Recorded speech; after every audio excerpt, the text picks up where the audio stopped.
'Di ba guys? Parang ang isip natin, no, nung nakaraan talagang halo-halo na. Nandyan ang Dubai Chewy Cookie, 'di ba? Ilocos Empanada, at kung ano-ano pa.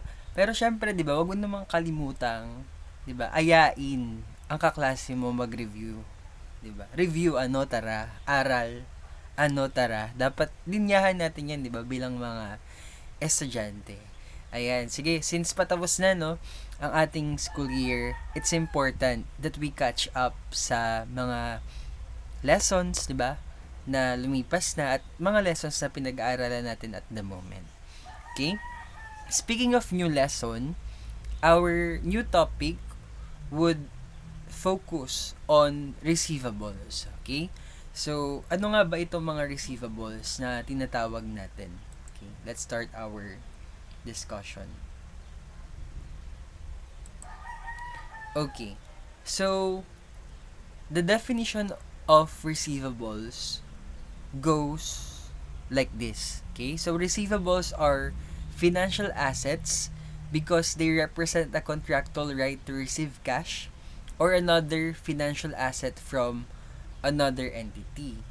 So itong mga financial asset na to, no, in layman's term or in a more simplified term, ito yung mga asset that can somehow be yung kanilang last resort or kanilang last form would be cash, no? Tulad nilang nitong receivables, di ba? Receivables dahil hindi mo pa siya agad mababayaran. Tama? Kumbaga, utang muna ng customer sa iyo. But eventually, kapag nagsingil ka, no, at capable na ang iyong customer to pay, babayaran niya yan in the form of cash. Okay?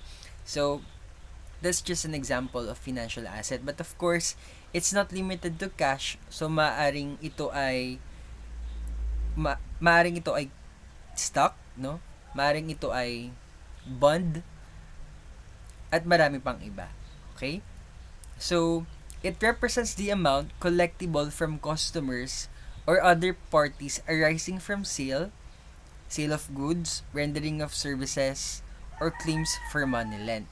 Okay? So, receivable mo ito, no? Ito ay naayon na masingil mo in the future because there was an obligating event that happened in the past. Okay? So, itong mga obligating event na ito, no, kumbaga ano yung nangyari in the past that made the customer or a certain party liable to pay cash in the future, which is receivables now.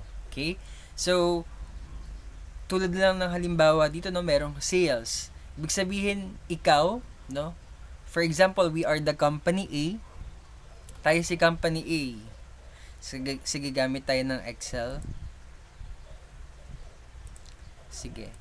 So, itong tinatawag na sale na ito, no, or yung rendering of services, actually, this is a good example of an obligating event. Okay? So, ang nangyari dito, ikaw, no, as a company, nagbebenta ka, for example ng mga upuan, ikaw ay manufacturing company of furnitures. Okay? So, nagbenta ka ng upuan, ikaw si company A, nagbenta ka ng upuan kay, sige sabihin natin, Tarlac State University. Ay mali. Syempre dapat, 'di ba, sariling atin. Kaya Tarlac Christian College na lang. Ayan. So si Company A, tayo yan nagtinda tayo ng mga upuan kay Tarlac Christian College. Okay? Ngayon si Tarlac Christian College, wala pa siyang pambayad at the moment. Okay? Wala pa siyang cash or inconvenient sa kanya to pay cash, no, initially. So sabi niya, sige, ilista mo na lang muna, no, na yan ay sales on account o utang. Okay? So dito, ang mangyayari, si Company A, magre-record siya ngayon ng debit accounts receivable or AR, tapos magre-credit siya ng sales, no? Or na benta. Right? So dito, nag-a-arise yung accounts receivable account ni company. A. Okay? Dito naman kasi sa kay Tarlac Christian College, no, ang kanyang credit dito ay accounts payable, syempre kabaligtaran, 'di ba? Tayo ay may asset, siya ay may liability kasi may pagkakautang siya sa atin. Tapos dito ay purchase, no? Hindi naman pwedeng inventory dahil si TCC ay hindi naman gagamitin, no? Napagbenta itong mga upuan na ito bilang negosyo. Okay? So, kailangan lang niya bumili dahil gagamitin ng mga estudyante sa kanilang klase. Okay? So, basically, mabilisang example lang, no? Kung paano nag-a-arise or paano nakakreate ang accounts receivable natin. Okay. Now,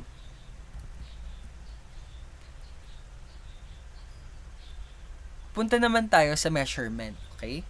So, we have initial measurement. We have the fair value plus transaction cost.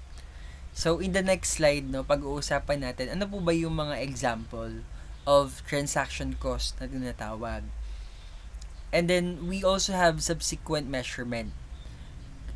Ang subsequent measurement ay amortized cost or for AR, no, or for trade receivables, net realizable value. Pag-uusapan din natin yan mamaya sa subsequent measurement portion, okay?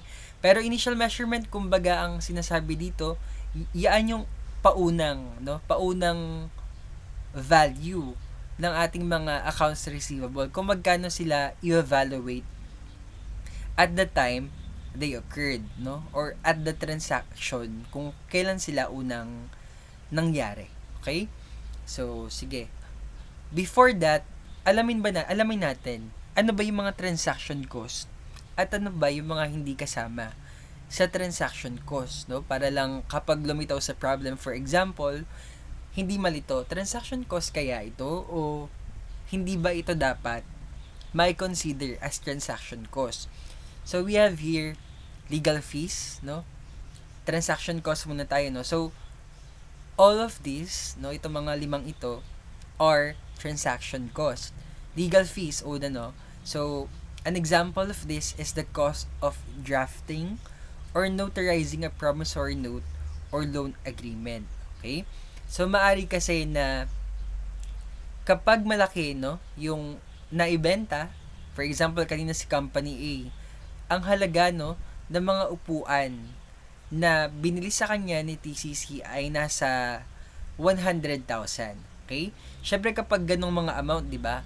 Ang mga businessman or owner of a company, what they would propose to the company or the customer purchasing their products is to execute their agreement in a contract. Okay? Para safe, kumbaga, na babayaran talaga siya dahil may pirma si customer, nakalagay doon yung amount, no, ng amount na babayaran niya, kung ilan yung binili niyang mga upuan, and many more.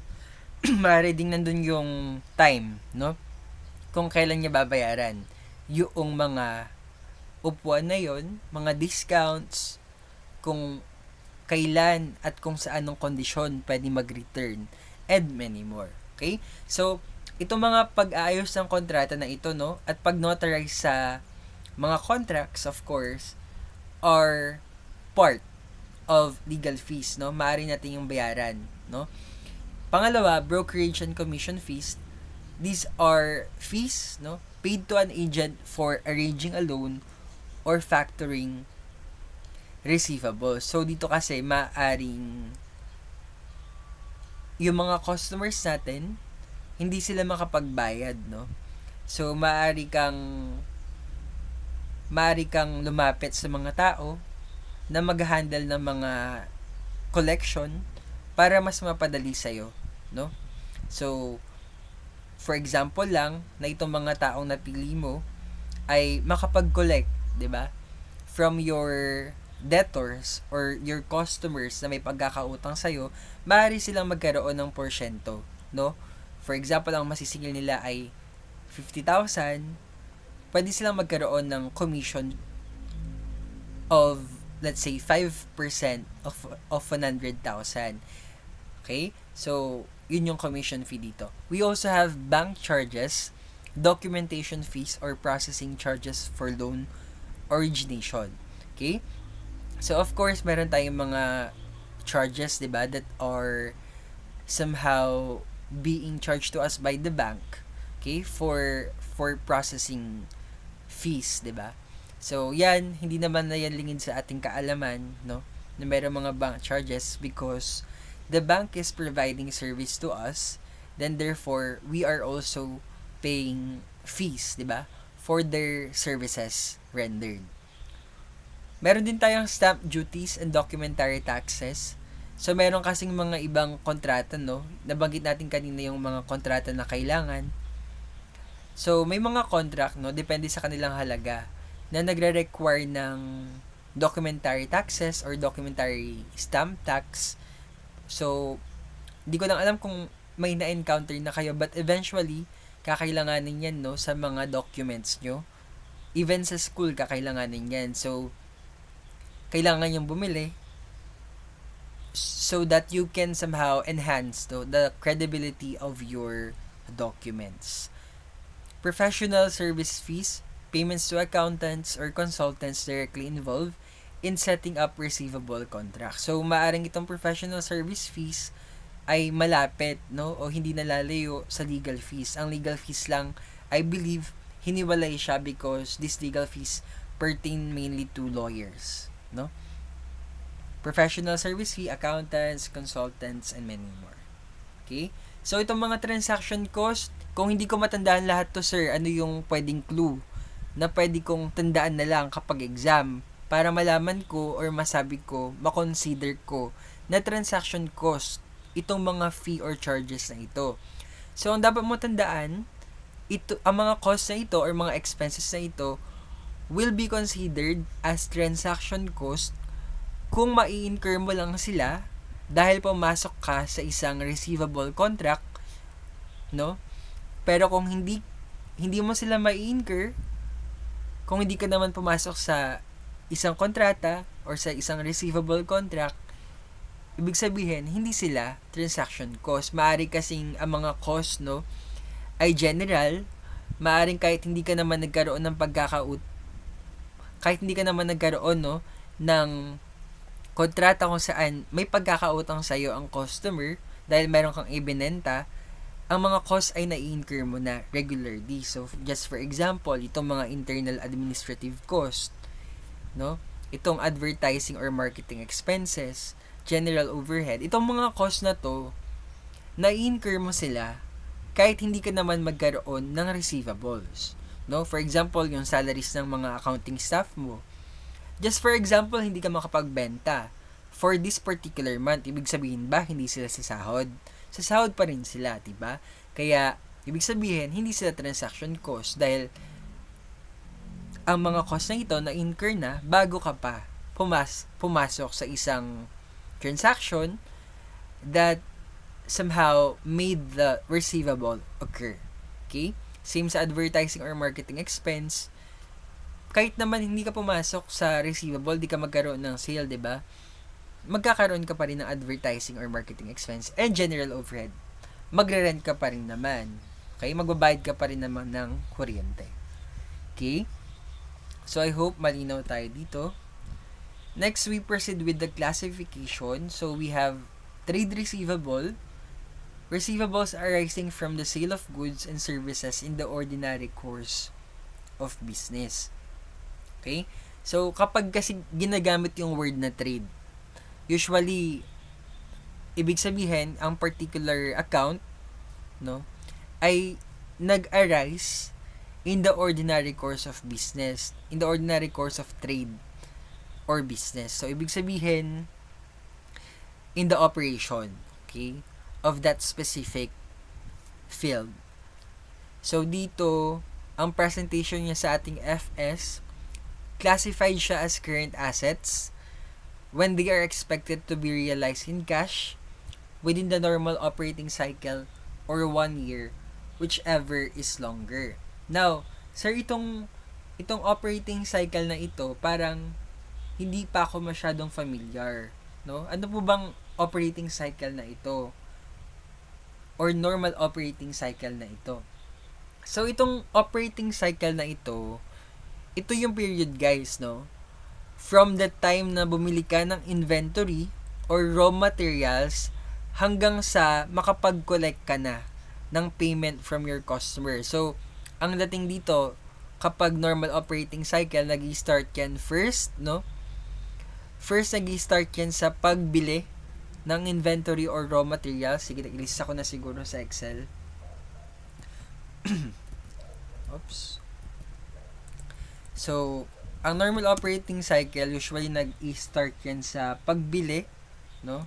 Buying of inventories or raw materials.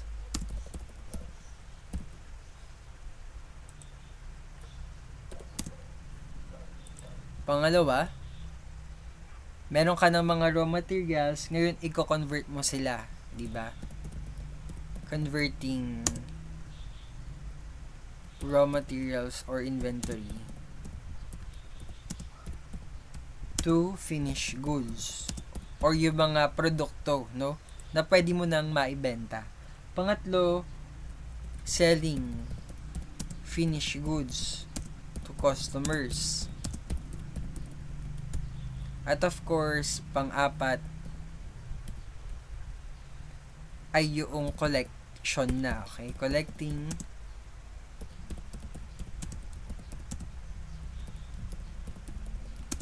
So, basically, sa operating cycle na to, dito nag-a-arise, no, sa number 3, yung ating mga receivables. Kasi kapag nagbenta ka, di ba ang credit mo nga is sales, ang debit mo naman ay AR, kung hindi ka pa babayaran ng cash. Kasi kung binayaran ka ng cash, ang debit mo nun ay cash, okay? Kasi yun ang pumasok sa'yo, di ba? Okay.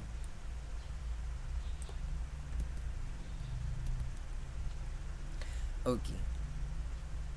So, usually kasi ang normal operating cycle ay hindi lang isang taon. Pero kung wala namang binanggit na ang isang taon ay, or kung ang normal operating cycle ay gaano katagal, walang sinabi na siya ay, for example, 16 months, 24 months, no?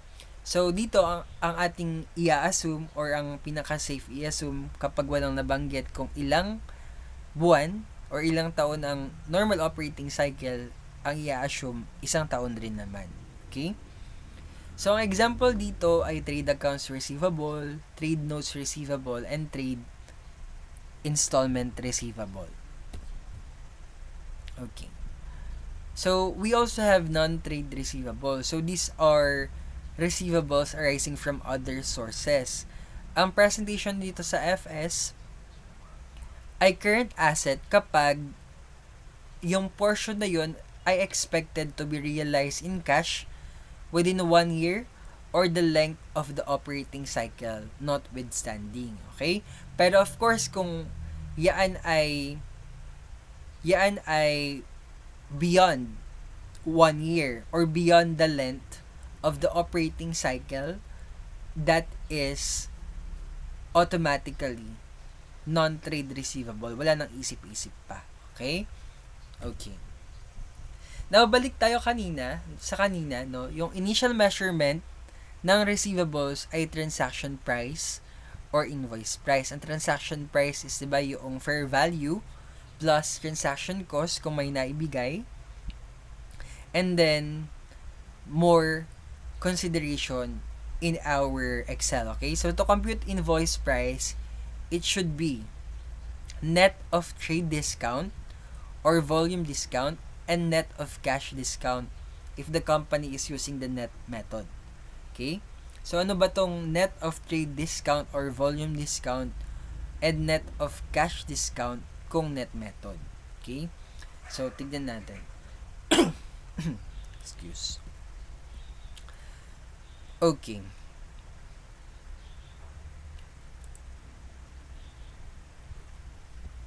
Okay. So, to compute invoice price, ito nga yun, no, yung nakasulat doon, net of trade discount or volume discount kung gross method yun, ano? Kung gross method,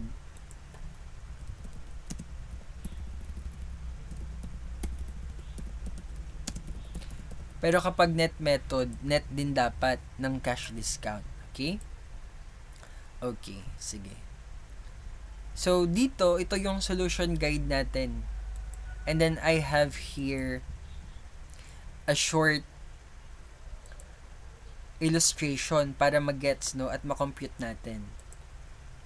Okay. So, dito, no, basahin mo na siguro natin yung illustration before the solution, since dyan din naman natin siya ilalagay. Ayan. Sigalitan ko muna. So, an entity sold goods to its customers at a list price of 10,000 on account. Okay? List price ang nakalagay dyan na. Ang list price ba ay same as invoice price? Hindi. Okay? On account under credit terms 10, 20, 210, and 30. Ano daw? Sir, anong 210 and 30? So, nilagay ko din sila dito. So, I guess pwede natin siyang tanggalin dito. Ayan. Pwede nang lakihan. Okay. So, sir, ano ba yung 10, 20, 210, and 30? Parang nilalaro ko lang, sir, dati yan sa goma. No? Iba yun, anak. Pero dito, yung 10, 20 na nakikita mo ay trade discount, no, na tinatawag. So, yung unang trade discount is 10% and then the second trade discount is 20%. Pero, sige, bago natin yan ilapat, no, sa ating solution, ano po ba itong trade discount na binabanggit? Okay? So, kapag itong mga trade discount na to, usually, ibinibigay ito for bulk orders or maramihan na order. So, parang sasabihin niya ni company, o sige, kapag bumili ka ng 100 na piraso, bibigyan kita ng 10% discount. And then, kapag bumili ka pa ng additional 50 piraso, ibig sabihin 150, meron ka pang second trade discount na 20%. Okay? So, parang ganoon ang datingan ng trade discount. Okay? Pwede rin nagbibigay ng trade discount to somehow build a relationship with a customer. No? Kumbaga, hindi naman sa magpakitang tao, pero magpabango. Ayan, 'di ba? Sa customer na dito ka na, 'di ba? So, okay, dito ka na, parang mas mababa, may discount pa, parang ganoon. So, yan yung trade discount. Now, yung 2/10 and 30, ang tawag naman dyan ay cash discount. So, ibig sabihin, meron kang or entitled ka sa 2% cash discount kung nabayaran mo yung payable mo, payable kasi yan ni customer. Kung nabayaran ni customer, yung payable niya, receivable mo naman sa side mo, no? On or before the 10th day, no? Simula doon sa time kung kailan ka nagbenta kay customer at si customer naman ay bumili sa'yo. Okay? And then, yung N30, ibig sabihin yung credit terms is 30 days. So, pwede mong bayaran hanggang 30 days, no? Pero wala lang ang discount, no? Yung N na yan, no? Kumbaga makikita mo, blank yan kasi walang discount, okay? Okay. So, kung ilalapat natin siya dito, ang list price natin, yan yung sa pinakasimula, 'di ba? List price is 10,000. And then ibabawas mo yung first trade discount and second trade discount. Okay? So, magkano yung first trade discount? 10%. Ayan, 'di ba? 10, 20, 210 is 10%. So, 0.10, pwede ring 10% kung doon ka mas nadadalian ako kasi mas nadadalian ako kapag gumagamit ng decimal. Okay? So, dito, ibabawas mo yung 10%. So, ang mangyayari dito is Para hindi kayo malito, siguro ilalagay ko siya dito. 10,000 times 0.10. Di ba ang discount niya is 1,000?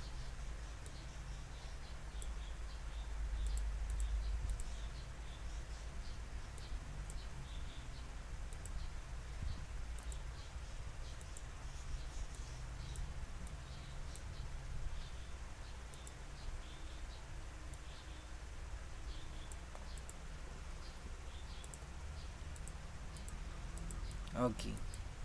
So, magkano pa yung balance nun kapag binawas yung discount na yan? So, 9,000 na lang, di ba? Okay. So, yan yung balance after first trade discount.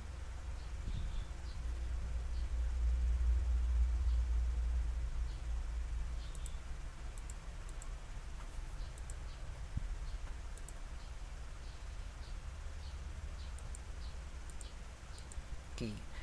And then, meron ka pang second trade discount. Magkano daw yung second trade discount? 20%. So, 0.20. Alisin ko na nga itong sa baba. Wait lang.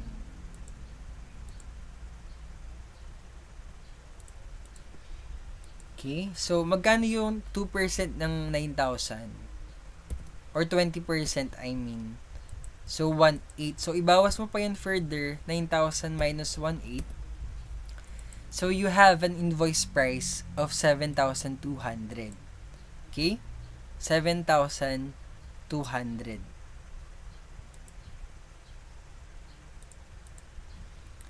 Okay. Ngayon, baka magtanong ka, Sir, parang ang haba niya na. Pwede ko bang pagsamahan na lang? 10% plus 20%, 30%, i-multiply ko na yan agad sa 10,000, sir. Ibawas ko para makuha ko na kaagad yung sagot. So, tignan natin ha. Kasi, 10,000, tapos, kung gagamitin mo agad yung 30%, no? Bilang pinag-add mo yung 10% at 20%,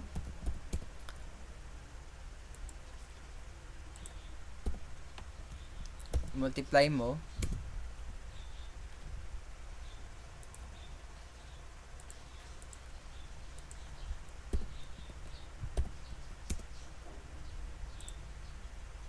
so, ang dating, ang lumalabas is 7,000. So, mali, no?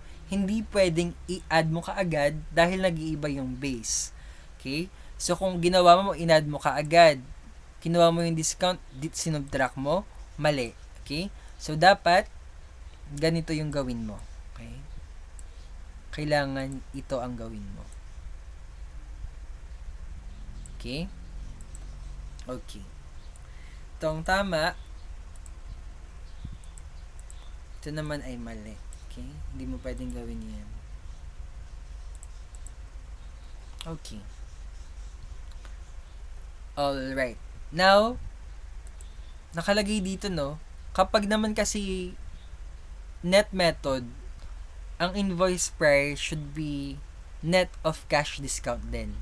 Pero dito, kung mapapansin nyo, ang mga napag-usapan lang or nailapat, no, sa ating solution ay 3 discounts. Wala pa yung cash discount. So, meron tayo ditong separate discussion for cash discount. Nasa pangalawang tab din siya. Okay, so let's go back to our discussion. Punta naman tayo sa methods of accounting for cash discounts. Okay?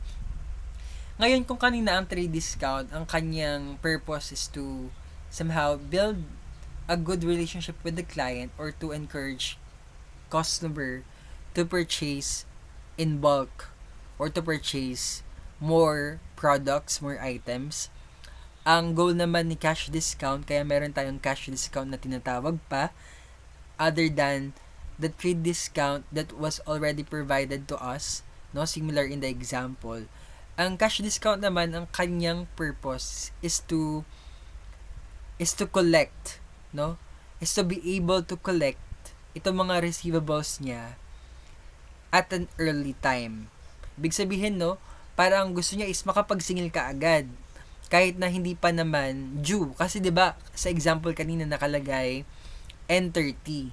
So, pwede ka magbayad hanggang 30 days.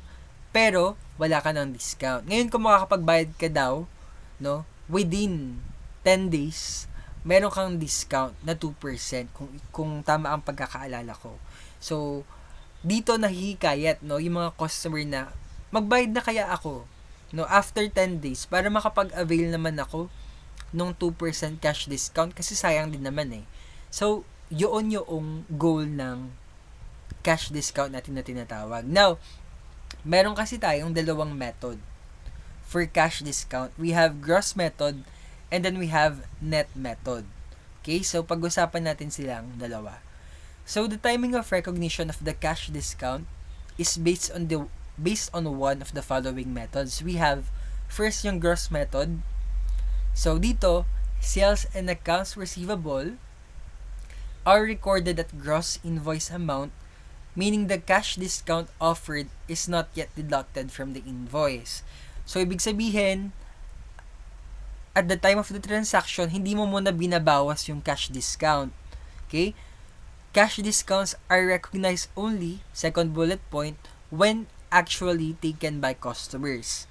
Okay? So, ibabawas mo pa lang itong mga cash discount na ito kapag talagang tinake na or inavail na siya ni customer. So, initially, kumbaga ang atake mo dito, di ba, deadma ka sa nangyayari sa paligid, conservative ka. Okay? Kasi hindi mo pa binabawas yung cash discounts. Okay? Okay. While kapag naman net method, from the word itself, ninet mo na siya. Sige, pag-usapan natin. So, sales and accounts receivable are recorded at the net amount, meaning the cash discount offered is deducted immediately from the invoice amount. So, dito, unlike sa unang pinag-usapan kanina, which was gross method, kapag net method, ibinabawas mo na kaagad yung cash discount. And that will be the amount that you will be recording or considering as the invoice amount. Diba? Kung sa gross method, ang invoice amount mo ay before the cash discount. Kapag net method, that will be after the cash discount. So, balik tayo, gross method after trade discount, after trade discount but before cash discount. Kapag naman net method, after trade discount, after cash discount. Okay? Then, if the customer fails to take advantage of the discount, the sales discount forfeited is recognized as additional income. Okay? The sales discount forfeited account is presented as other income in the income statement. So, maaari kasing initially, di ba, kapag net method, ibinawas mo na. So, parang ang collectible mo or yung collection mo na ina-assume is set at a lower amount. So, kapag dumating yung time na si customer hindi naman talaga yung na-avail yung cash discount, di ba? Dahil nagbayad siya beyond the discount period, ang dating ngayon, meron kang additional income on your end. At nagre-recognize ka rin ng sales discount forfeited. Kasi na-forfeit, no? Or kumbaga, inaalis yung sales discount dahil hindi naman talaga na-avail in actuality. Hindi na-realize, kumbaga. So, these methods reflect the assumption that customers will take the discount, hence the receivable is initially measured at the amount expected to be collected. Okay? So, I hope we're clear with this. So, let's proceed now with an example. Okay. So, dito, no, medyo malalaman mo yung pagkakaiba ng gross method at net method na tinatawag. So, dito, meron tayong tatlong transaction that you can find dito sa left side, which are sales on account. Kapag collected, no, itong receivables mo within the discount period, and then kapag collected naman siya beyond the discount period na tinatawag. Okay? Okay.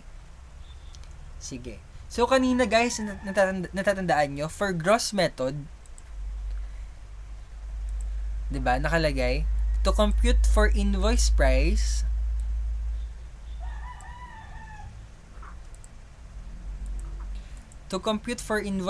it should be net of trade discounts or volume discount and net of cash discount if the company is using net method.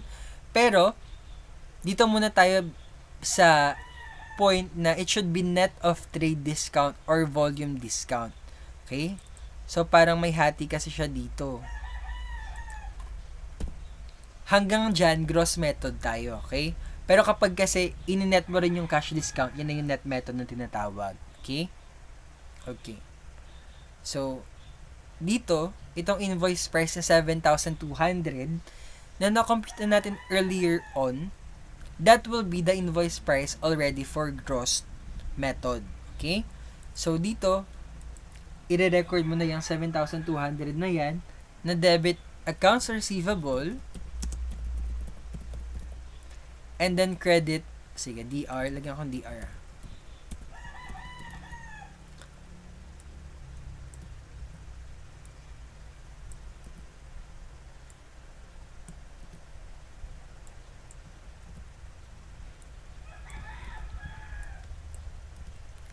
So, debit AR, no?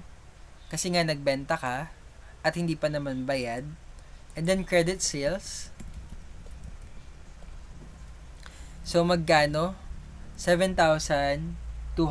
Yung kanina, di ba?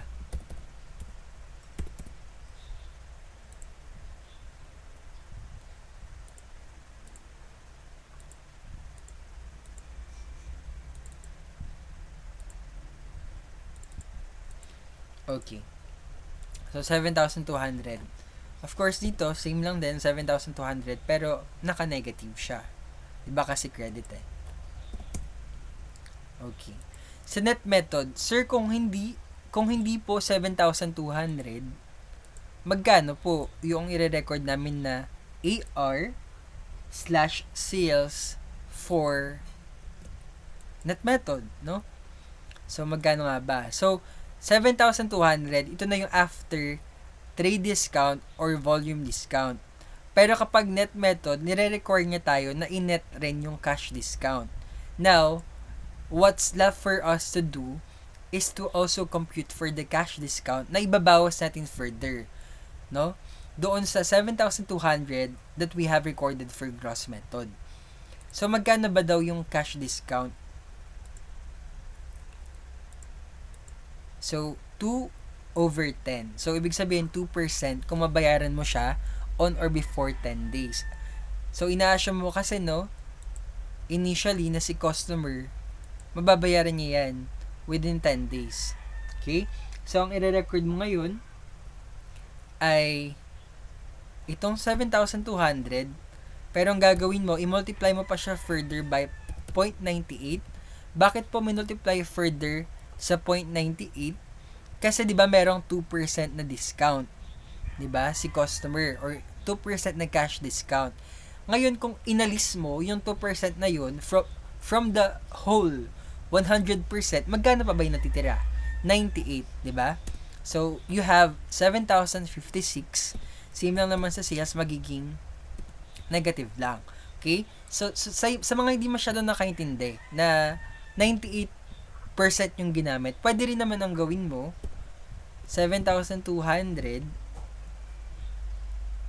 no? 7,200 minus, tapos pwede mong gawin ulit 7,200 times 0.02, 7,056 din. Okay? So, kung saan ka mas nadadalian, kung saan ka comfortable, no? Kung saan yung convenient para sa'yo, yun ang gagamitin mo. Okay? So, dito, makikita natin, no, yung pagkakaiba ng gross method sa net method. Okay? Okay. So, punta naman tayo kapag na-collect, for example, no, itong AR natin within the discount period. Okay? So, sa gross method, or sige, sa net method na muna. Sa net method na muna tayo. Okay? So, kung na-collect mo yan, wala ka naman ng further gagawin or i-adjust pa or ibang amount, no, na dapat malaman. Ito na yon, 7,056. Ang gagawin mo lang is, of course, ang debit mo ngayon ay cash kasi nga na-collect mo na, hindi ba, kay customer. And then ang credit mo ngayon ay yung accounts receivable kasi i-recognize mo na siya. No? Kumbaga, aalisin mo na or i-decrease mo yung value by the amount that was paid to you by the customer. Okay? So, same lang din naman, 7,056. 7,056. Now, dito, no? Kay gross method, since ang pagkaka-record mo kasi ng una buo eh, 'di ba? Hindi mo naman binawas yung cash discount. Ang mangyayari, at this particular time mo, i-recognize yung cash discount na tinatawag natin. Okay? So, since ang assumption nga dito is makokolekte natin within the discount period, ibig sabihin within the 10 days, ang mangyayari dito is yung cash mo, syempre, bibigay mo na sa kanya yung discount kasi nga within the discount period. So, 0.98, yung mabilis lang ako kasi na-discuss ko naman na even yung para sa mahaba, no, kapag doon kayo comfy. And then, of course, ang sales mo, magkano? Magkano ang sales mo? Syempre, wala, di ba? Di ka naman na magre-recognize ng sales dito. Ang aalisin mo sa libro mo ay accounts receivable.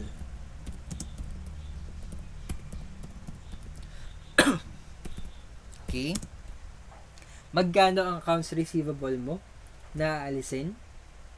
Syempre, kung magkano yung AR na nirecognize mo nung una pa lang. So, magkano yun? That is 7,200. Kopyahin ko na lang yun. Tapos, kung mapapansin mo, no,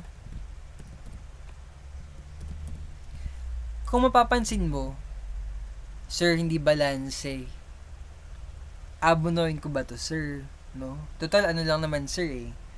144 lang, sir. No? 144 lang naman, sir. Pwede bang ano ko na lang? Abunuhin ko na lang, sir. Pwede ba yun, sir? Ay, sorry. Ayan, yari. Sige, mano-mano ko na lang.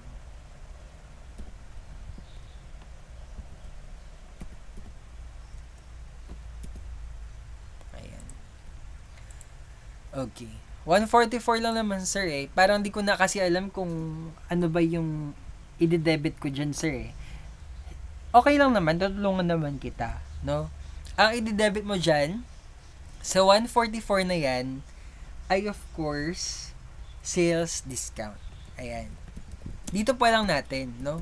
I-record yung sales discount assuming may collection talaga tayo within the discount period. Okay? So, kung makikita mo, mas conservative tayo dahil under gross method, no, ibabawas lang itong sales discount or makikreate pa lang yung sales discount na yan kapag nakapag-collect ka na talaga. Unlike sa net method na ibinawas mo na, ininet mo na, no, sa accounts receivable mo yung 144, no, bago pa nagkaroon ng collection. Okay? Okay. Now, paano naman? No, for example, di mo nga na-collect. Di mo na-collect within the discount period. Just for example, na-collect mo talaga siya beyond or lampas na sa 10 araw. No? So, kapag sa gross method, actually, wala ka ng problema. Okay? Let's pretend this transaction did not actually happen. Kasi nga, so, i-hide natin. Kasi nga, ang nangyari, no, sa situation number 2, si customer, di naman nakapagbayad talaga sa pang 10 araw. So, dito, kay gross method, wala ka ng problema, no? Kasi, buo mo naman siyang na-record. So, gagawin mo lang, debit cash ka lang, kasi yun ang pumasok sa'yo ngayon, tapos alisin mo na yung accounts receivable mo. Okay? So, same amount lang dito. 7,200. Then, 7,100. Okay. May tumatawag ata. Okay. Mukhang tinatawag na akong mag-lunch. Pero tapusin na natin dahil patapos na. Ayan. So, dito naman, ang gagawin mo ngayon sa net method, no? Ang debit mo ngayon ay, kung mapapansin mo kasi, no, ibinawas mo na yung discount. Ngayon dumating yung pinaka-time, pinaka-oras, nalaman mo, ay, di naman pala nakapagbayad si customer on time. Okay? So, ano mangyayari? So, of course, ang papasok na cash sa'yo niyan, di ba, ay 7,200. Yan ang payment ni customer kasi beyond the discount period, no? Ibig sabihin, wala siyang discount na na-avail or naibigay sa kanya kasi after 10 days. And then, ang iyong accounts receivable na aalisin, hindi naman pwedeng 7,200 dahil ang nasa record mo lang ay 7,056. So, yan lang ang iyong matatanggal. Ngayon, sir, ano po ang balancing figure dito? Yan po ba ay sales discount? Hindi nga. Wala nga sales discount, 'di ba? Na naibigay sa iyo. Kasi nga beyond discount period si customer ang binayaran niya buo, 'di ba? Kasi nga hindi siya nakapagbayad within 10 days. So ang tatawag natin dito sa pangbalanse dito, no?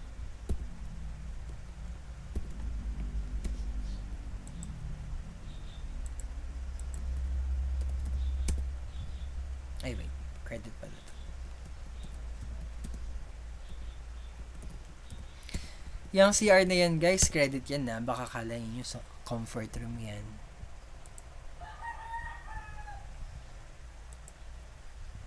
J2. Tama ba?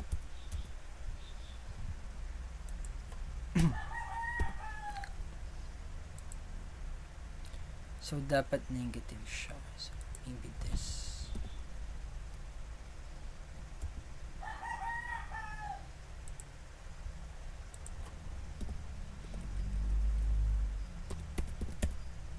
Ay, nangyari.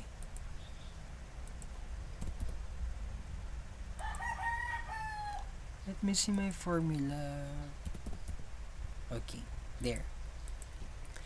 Okay, so dito, ang isa pang account sa credit side would be, ayan, sales discount. Pero hindi lang basta sales discount, dapat sales discount forfeited. Okay?